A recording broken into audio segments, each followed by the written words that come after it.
تو مکمل طور پر کیا کرو، اپنے آپ کو اسلام کے اندر داخل کر لو۔ اصل یہ جو آیت نازل ہوئی تھی نا، اس کا ایک شان نزول ہے۔ قرآن کریم کی جو آیت نازل ہوتی ہے کچھ نہ کچھ وجہ سے ہوتی ہے۔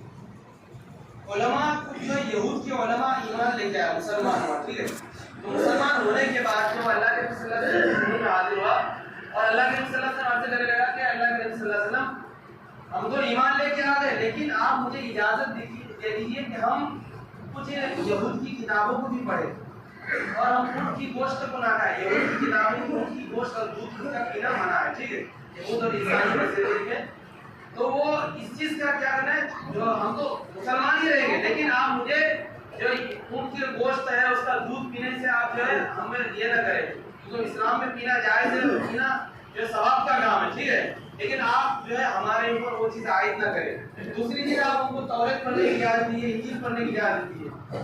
تو اللہ تعالیٰ نے قرآن کریم کی آیت نازل کی اور جو ہے اللہ کے صلی اللہ علیہ وسلم کو یہ ارشاد لوگوں کو سنانے بولا کہ اے نبی آپ کہہ دیجیے کہ ادخلوا فی السلم کافہ، کہ جب آپ ایمان لے کے آ گئے تو مکمل طور پر آپ کیا کرو، اسلام میں داخل ہو جاؤ۔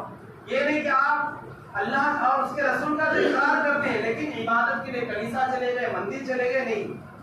آپ جب اللہ اور اس کے رسول کو مان لیے تو آپ کو عبادت کے لیے اللہ کی مسجد میں آنا ہے، آپ کو عبادت کے لیے دوسری جگہ کو نہیں ڈھونڈنا۔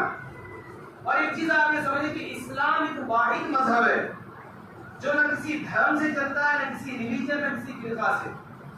دوسرے مذہب میں دیکھ لیجیے کہ بدھ مت ہے یا جین مذہب ہے یا ہندو ہے، عیسائیت ہے، یہودیت ہے، یہ تمام مذاہب جو ہے کسی نہ کسی مشہور شخصیت پر یا کسی جو ہے ملک کی بنا پر ان کا اسلام کا، ان کے ریلیجن کا کیا مشہور ہے۔ عیسائیت جو ہے وہ عیسیٰ کے جو ہے وہ لوگ عیسیٰ کو اپنا خدا مان لیے، یہودیت ہے وہ اپنے یہودی کے نام پر رکھتے ہیں، جین مذہب ہے، ٹھیک ہے، وہ اپنے جین جو ہے اپنے مسلک کے اعتبار سے رکھتے ہیں۔ تمام بھی مذاہب ہے، ہندو ہے وہ ہندوستان کے مطابق ہندویت کے مطابق رکھتے ہیں، ہندوازم، لیکن اسلام ایک واحد مذہب ہے، نہ کسی فرقہ نہ اس کے فرقہ۔ اسلام سے ان الدین عند اللہ الاسلام، کہ دین جو ہے ان الدین عند، کہ دین ہی اسلام ہے، یعنی شریعت کے اندر اسلام سے کہا گیا، کسی فرقے سے نہیں کہا گیا۔ تو جتنے بھی دوسرے مذاہب ہیں وہ کسی فرقے کی بنا پر، کسی ریلیجن کی بنا پر مشہور ہے، لیکن اسلام کے اندر کوئی فرقہ نہیں۔ قرآن کریم کیا کہتا ہے، ان الدین عند اللہ الاسلام، کہ دین جو ہے ہم جس دین کے مطابق چلتے وہ اسلام ہی ہے، اور اسلام پر جبھی عمل ہوگا جب آپ اس پر 100% عمل کریں گے، کہ ہمارا جو ہے بچپن سے لے کر بڑھاپے تک کیا ہے، تمام چیزیں اسلام کے مطابق آنا چاہیے۔ ایسا نہیں کہ ہم کو جو پسند آیا تو ہم تو اسلام کے مطابق کر لیے، لیکن دوسری چیزوں میں ہم اسلام کے مطابق نہیں کر رہے، لیکن یہ اسلام کے خلاف ہو گیا، کیونکہ یا ایھا الذین آمنوا ادخلوا فی السلم کے خلاف ہو گیا، قرآن کی اس آیت کے خلاف ہو گیا، کیونکہ آپ اس کو کچھ تو اپنے مطابق جو آپ کو پسند آ رہا تو آپ کر رہے ہیں، لیکن جو آپ کی زندگی جو ہے ایسا لگ رہا ہے کہ بھائی مشقت ہے، اس کو جو ہے نہیں کر پائیں گے، یا تو محلے کے اعتبار سے ہو یا کسی کو خوش کرنے کے اعتبار سے ہو، پھر وہ آپ کو قرآن کریم کو اپنے پیچھے ڈال دے رہے ہیں، اللہ اور اس کے رسول کے باتوں کو پیچھے ڈال دے رہے ہیں۔ یہ تو یا ایھا الذین آمنوا ادخلوا فی السلم کی تفسیر یہاں تک۔ دوسرا اس میں ہے دوسرا جز ولا تتبعوا خطوات الشیطان، کہ جب آپ اسلام میں داخل ہو گئے تو شیطان کی اتباع مت کرو، ولا تتبعوا خطوات الشیطان، اور شیطان کی اتباع مت کرو، انہ لکم عدو مبین، کیونکہ شیطان تمہارا کھلا دشمن ہے، کھلا دشمن ہے۔ کیا کہا؟ ولا تتبعوا خطوات الشیطان انہ لکم عدو مبین، کہ تم شیطان کی پیروی مت کرو، تمہارا کھلا دشمن ہے۔ جب اس کو جنت سے نکالا گیا تھا نا تو اللہ سے کہہ کے آیا تھا کہ میں تیرے بندے کے پاس نا آگے سے آؤں گا، پیچھے سے آؤں گا، دائیں سے آؤں گا، بائیں سے آؤں گا، لیکن انہوں نے دو چیز گنوانا بھول گیا۔ قرآن میں کتنی تفصیل ہے اس کے اندر، یمین و شمال و جنوب کا لفظ لے کے آئے، ٹھیک ہے، پچھم سے آئیں گے، پورب سے، دکن سے اتر ہے، لیکن انہوں نے شیطان ایک چیز دو چیز گنوانا چھوڑ دیا، انہوں نے اوپر اور نیچے، ٹھیک ہے۔ جو انسان کا جو ہے اوپر اور جو ہے نا سجدے میں اللہ کے سامنے سجدے اور اوپر والے سے کنیکٹ ہونا، اس کو شیطان بھگانے سے ملا، سمجھ ایک پوائنٹ ہے۔ تو شیطان اس وقت اللہ سے کیا معاہدہ کر کے آئے کہ میں تمہارے بندے کو بہکاؤں گا، میں ہر اعتبار سے نماز میں بھی آؤں گا، ہر جگہ آؤں گا، ٹھیک ہے۔ تو اللہ نے کہا کہ تجھے چھوٹ ہے، لیکن جو میرا نیک بندہ ہے کیا کرے گا، وہ میرے پاس ہی آئے گا، لیکن انہوں نے کیا، میں نے کہا نا وہ جو دو چیزیں گنا چھوڑ دیا انہوں نے، اوپر اور نیچے کا، وہ نے 4 چیزوں کو گنایا. ٹھیک ہے، 8ویں پارے میں ہے کہ میں آگے سے آؤں گا، پیچھے سے آؤں گا، دائیں سے آؤں گا، بائیں سے آؤں گا، لیکن اوپر نیچے جن کا تعلق اوپر والے سے ہو گیا اور انہوں نے سجدہ میں کیا، نماز میں آ کے نماز میں اللہ سے روتا ہے مانگتا ہے، تو پھر وہ شیطان کے بہکاوے میں نہیں آئے گا. تو شیطان جو ہے ہمارا کیا، خدا دشمن ہے. میں 2 واقعہ بیان کروں گا مختصراً، یہ بہت لمبی واقعہ ہے کہ شیطان جو ہے بڑے بڑے عابدوں کو بھی چھوڑتا نہیں ہے. میں یہ بتانا چاہوں کہ جو اللہ کا ولی ہے، وقت کا ولی ہے، لیکن شیطان جو ہے اس کے اندر بھی آتا ہے. ٹھیک ہے، اور شیطان کس طرح ان کو برباد کیا اور اس کا انجام کیا ہوا، تو ہم اس کی کس کھیت کے مولیے. کہنے کا مقصد یہ کہ ہم تو وہ تو اللہ والے تھے، اللہ کے ولی تھے. جب وہ شیطان کے بہکاوے میں آ سکتا ہے، شیطان اس کے اندر پیوست کیسے ہو گیا، تو ہمیں اور آپ کو کتنا شیطان سے بچنا چاہیے، شیطانی کاموں سے بچنا چاہیے. بنی اسرائیل کے زمانے کا واقعہ ہے، یہ بہت لمبی واقعہ ہے، کتابوں کے اندر آتا ہے. میں اس کو مختصر بیان کرتا ہوں کہ ایک بہت بڑا عابد تھا. وہ عابد تھا، بہت لوگوں میں بہت مشہور تھا. اس سے لوگ اس کو بہت جو اللہ کا ولی مانتے تھے، لوگ اس سے جو ہے پانی پڑواتے تھے، اپنے بچوں کو لا کے کھواتے تھے. ان کا خانقاہیں چلتی تھی، یہ بہت مشہور ہے. ان کا بہت ایک دم پورے علاقے میں ایک دم کئی کلومیٹر دور تک بہت مشہور تھے وہ. تو اس زمانے میں 2 بھائی تھا.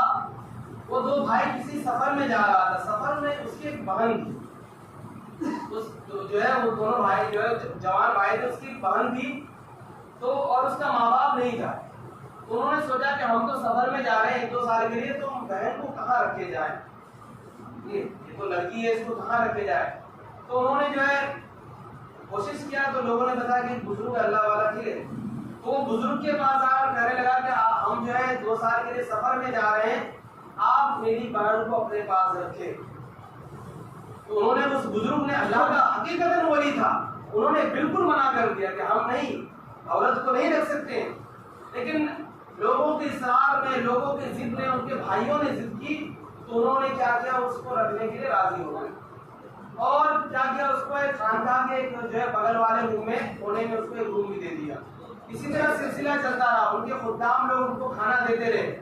کچھ دنوں تک ایسے ہی چلتا رہا. اس بزرگ کے ذہن میں خیال آیا کہ یار کب تک جو ہے ہمارا خدام ہی کھانا دے، ہمارا مہمان ہے وہ، ہم کو چاہیے کہ کبھی ہم بھی اس کی خبر کرے لے.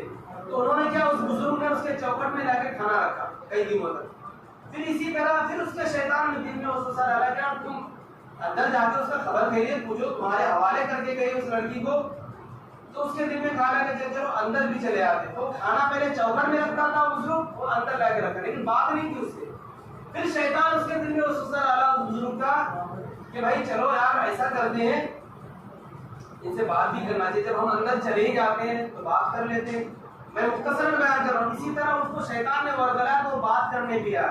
جب اس سے تھوڑی بہت خبر خیریت پوچھا، پھر اس کے شیطان نے دل میں اس سے ڈالا، یار جب ہے یہ اکیلے اس کا بھائی چھوڑ کے گیا، تھوڑی سی اور بات ہوئی تھی، ان کا خبر خیریت پوچھنا. اسی طرح ہوتے ہوتے اس کے دل میں شیطان وسوسہ ڈالتے گیا. وہ 1-2 گھنٹہ 3 گھنٹہ اس طرح کر کے اس سے باتیں کرتے. اور پھر جب 2 گھنٹہ 3 گھنٹہ آدمی باتیں کرتا ہے تو پھر اس سے ہنسی مذاق بھی ہوتی ہے، اس کے پھر جو ہے طرح طرح کے واقعات بھی ان کو بتاتا. اس طرح ہوتے ہوتے شیطان نے اس نوبت میں پہنچا دیا ان کو کہ ان سے انہوں نے بدکاری کر لی. کیا کر لیا؟ شیطان نے اس نوبت میں پہنچا دیا اس جو ہے عابد کا، جو بنی اسرائیل کا عابد تھا، اس کو اس نوبت میں پہنچا دیا کہ اس سے انہوں نے بدکاری کر لی. لیکن بدکاری کی انہوں نے، لیکن اس کے دل میں خیال آیا میں تو اتنا بڑا اللہ کا ولی ہوں، اگر لوگوں کو پتا چل جائے تو کیا. اور بدکاری کرنے تو جو پریگننٹ ہو، جب جو ہے پریگننٹ ان کو پتا چل گئی تو پریگننٹ ہو گئی، تو اس کے دل میں خیال ہے کہ میں اتنا بڑا اللہ کا ولی ہوں، میں لوگوں میں اتنا مشہور ہوں، میری خانقاہیں چلتی ہے، اگر لوگوں کو پتا چل جائے تو کیا ہوگا میرا. تو شیطان نے پھر اس میں دل میں ڈالا کہ اس کو کیا اس کو قتل کیا. اس بزرگ نے کیا کیا، اس عورت کو قتل کر دیا، اور قتل کرنے کے بعد اس کو خانقاہ کے پیچھے جو ان کو دفن کر دیا. اسی دوران اس کے بھائی، دونوں بھائی آ گئے اور بھائی جو ہے ان کے لیے ساز و سامان لے کے آیا، سفر سے لے کے آیا اور بڑی خوشی خوشی اس بزرگ کے پاس گیا اور اس بزرگ سے کہنے لگا کہ میری بہن جو ہے اب ہمارے حوالے کر دیجیے، ہم اس کو لے کے جائیں گے، ہم انہیں کو شادی بیاہ کرانے کے لیے کمانے گئے تھے۔ تو بزرگ نے کہا کہ وہ کسی بیماری میں فوت ہو گئی، ڈیتھ کر گئی ہے اور اس کا قبر وہاں ہے، ٹھیک ہے، انہوں نے کیا کیا، اس کا قبر وہاں ہے۔ لیکن شیطان اب دیکھیے بزرگ کو کس طرح بدنام کرنا تھا اور اس کا انجام کہاں لے کے جانا تھا۔ شیطان نے اس کے بھائیوں کے دل میں ڈالا کہ تم جو ہے قبر میں جا کے دیکھو، اور وہاں مکھی پڑ رہی تھی۔ شیطان اس کے دل میں آیا کہ تم قبر کو اچھی طریقے سے دیکھو۔ ایک چیز آپ کو پوائنٹ بناؤ کہ یار میت کو اگر اوپر پر دفن کر دیتا ہے ایسے پھٹا بھر کے تو مکھیاں اس کے اوپر ہوتا ہے، کیونکہ پھٹ جاتا ہے۔ جو ہم لوگ جس طریقے سے اس کو دفناتے ہیں وہاں مکھیاں نہیں پڑتا قبر میں، جاتی کبھی آزمائی نہیں۔ جب اوپر اوپر ہو تو وہ جب پھٹتا ہے تو اس کی بدبو اور اس کا جب یہ ہوتا ہے نا تو مکھیاں اس پہ گرنے لگتا ہے، ٹھیک ہے۔ تو وہ شیطان اس کے دل میں ڈالا اور وہاں جا کے انہوں نے کیا کیا، اسی طرح دیکھا تو مکھیاں گر رہی ہے اور جو ہے اس کے اندر وہ دفن ہے۔ پھر شیطان اس کے کہا کہ اس کو نکالو۔ جب اس کو نکالا گیا، نکالنے کے بعد دیکھتا ہے کہ اس پر جو ہے اس کو مارا گیا، اس کو قتل کیا گیا۔ کتابوں میں لکھا جاتا ہے کہ وہ دونوں بھائی تمام لوگوں کو بلا لیا، وقت کے حکمراں کو بلا لیا اور انہوں نے کیا کیا، تمام کو بلا کر کے کہا کہ یہ بزرگ یہ اللہ کا ولی تھا، انہوں نے کیا کیا، انہوں نے جو ہے ہماری بہن کو قتل کر دیا ہے۔ پھر لوگوں نے یہ فیصلہ کیا کہ اس کے پیر میں رسی باندھ کر تمام گلیوں میں ان کو گھسیٹا جائے۔ وہ یہ بزرگ کہنے لگا کہ اس میں پھر جو ہے تمام ماجرا ان سے پوچھا گیا کہ جب وہ ان کو بتایا کہ کیسے ہوا تو ان پہ جب زور ڈالا گیا تو انہوں نے سارا ماجرا بتایا کہ اس طرح میں رکھنا نہیں چاہ رہا تھا، پھر اس طرح ہوا، میں اس کے چوکٹ پہ گیا، اس طرح کر کے وہ کہنے لگا کہ آج میں جو یہ حالت میں پہنچا ہوں صرف شیطان کی وجہ سے۔ اے لوگوں میں اس حالت میں پہنچا ہوں، تم مت اس حالت میں پہنچنا۔ تو کتابوں کے اندر لکھا ہے کہ اس کو پہلے تمام گلیوں میں گھسیٹا گیا، اس پہ پتھر برسائے گئے، آخر میں ان کو پھانسی دی گئی اور اس کو انجام تک پہنچایا گیا کہ انہوں نے اس بزرگ نے اس کو کیا کیا، اس کو قتل کر دیا، ہم اس کو اللہ کا ولی مانتے تھے۔ اس کے یہاں تک لوگوں کے اندر غصہ فرار کہ اس کے خانقاہ کو جو ہے تہس نہس کر دیا۔ لیکن وہ بزرگ یہ کہتا ہوا مرا کہ یہ ولا تتبعوا خطوات الشیطان، کہ شیطان کی اتباع کرنا، انہ لکم عدو مبین، کیونکہ تمہارا بڑا دشمن ہے۔ میں ایک اللہ کا ولی ہو کر، وقت کا ولی ہو کر اس کے چنگل سے نہیں بچ پایا، کیونکہ عورت جو ہے ایک ایسی چیز ہے کہ وہ انسان جو ہے وہ فطری چیز ہے کہ اس کی طرف شیطان بڑھ جاتا ہے، ٹھیک ہے۔ تو وہ ایک چیز کہتے گیا کہ شیطان کی اتباع مت کرنا۔ آپ یہ اندازہ لگائیں کہ وقت کا ولی کے ساتھ یہ حالات پیش آیا تو ہمیں اور آپ کو کتنی بچنا چاہیے، شیطان کے وسوسے سے کتنی بچنا چاہیے، شیطانی کاموں سے کتنی بچنا چاہیے۔ دوسرا واقعہ سنانے کا اور ٹائم بھی نہیں ہے میرے محترم دوستو، اس تقریر کا خلاصہ یہ کہ ہم شیطان کی اتباع نہ کریں۔ جب ہم مسلمان ہیں تو ہماری زندگی میں جو اسلام مکمل طور پر داخل ہونی چاہیے۔ آج ہمارے حضور صلی اللہ علیہ وسلم پر جس کو ہم دل و جان سے زیادہ ہماری جان دینے کو تیار ہے، ہماری ہر چیز قربان، اس نبی پر کیا کیچڑ اٹھایا جا رہا ہے۔ بھلے مجلس میں، بھلے اسٹیٹ میں، بڑی بڑی جو ہے اس کے اندر میڈیا کے اندر یہ خبر چلایا جا رہا ہے اور اس کے اندر یہ نشر کیا جا رہا ہے کہ اس دشہرے کے موقع پر کیا کرو، تم وہ نہ جلاؤ جس کا کون سی اس کو جلاتا ہے، راون کو نہ جلاؤ بلکہ محمد کو جلاؤ، اور یہ کہتا ہے کہ وہ محمد جو طرح طرح سے ان کو نعوذ باللہ ان کے شان میں گستاخی، ابھی تھوڑی دن پہلے کا واقعہ۔ میرے محترم دوستو، میں یہ سمجھتا ہوں ذاتی طور پر کہ ہم مسلمانوں کی ناکامی ہے، ہم نے حضور صلی اللہ علیہ وسلم کی قرآن و حدیث کو چھوڑ دیا، ہم نے اس کو موقع دیا بولنے کا۔ یہ نوبت جو آئی ہے آج، مسلمان ایک عروج پہ تھا، ایک سوال ہوا تو یہ آیت کا مصداق ہے کہ ہم نے شیطان کی اتباع کی، ہم نے غیروں کے رسم کو اپنایا۔ یہ حقیقت ہے، آپ مانے چاہے نہ مانے، یہ حقیقت ہے کہ ہم نے غیروں کے رسموں کو اپنایا۔ اللہ کے نبی صلی اللہ علیہ وسلم پر قرآن کی آیت نازل ہوئی کہ جب مسلمان ہو تو مکمل طور پر اسلام میں داخل ہو، یہ نہیں کہ ہم مسجد میں آتے ہیں لیکن ہمارے گھر پہ شادی میں ڈی جے بج رہی ہے، یہ آپ کا اسلام مکمل طور پر اسلام میں داخل نہیں ہوئے۔ یہ حقیقت بات ہے۔ ہم غیر مسلموں نے جب دیکھا کہ ہمارے ساتھ جو رہتا ہے، ہمارے گاؤں میں جو رہتا ہے، ہمارے ساتھ جو اٹھنا بیٹھنا، ان کا جو شادی کیا، ان کا اٹھنا ٹھیک ہے؟ تو ہم جس طرح ہماری مورتیاں بنائی جاتی ہے، ہم بھی اس کی مورتیاں بنا کر جلا دیں گے، ہم بھی اس کی، یہ تمام چیزیں وہیں سے نکل کے آتا ہے. ہم نے صرف اسلام کو صرف جو عید بقرعید یا پھر جو ہے میلاد فاتحہ تک، یا ہم نے جو ہے جمعہ تک محدود رکھا ہے، ہم نے اصلی اسلام کو اپنے اندر داخل نہیں کیا. وجہ اس کی یہ بنی کہ ہم جو ہے آج پیچھے ہو رہے. ہمارے نبی صلی اللہ علیہ وسلم کی سال میں گستاخی کی جا رہی تھی، سود عام ہو گیا. ہزاروں مرتبہ میرے کانوں میں آتی کہ سود اتنا عام ہے، سود اتنا عام ہے. سود ایک ایسی وبا ہے، حدیث پاک کے اندر آتا ہے کہ یہ ماں سے بھی زنا کرنے سے بدتر ہے. سود خوری ماں سے زنا کرنے سے بدتر ہے. سمجھ رہے نا؟ جب جس گاؤں میں سود خوری عام ہو جائے اس کو اس بات کا یقین رکھنا چاہیے کہ اللہ کا عذاب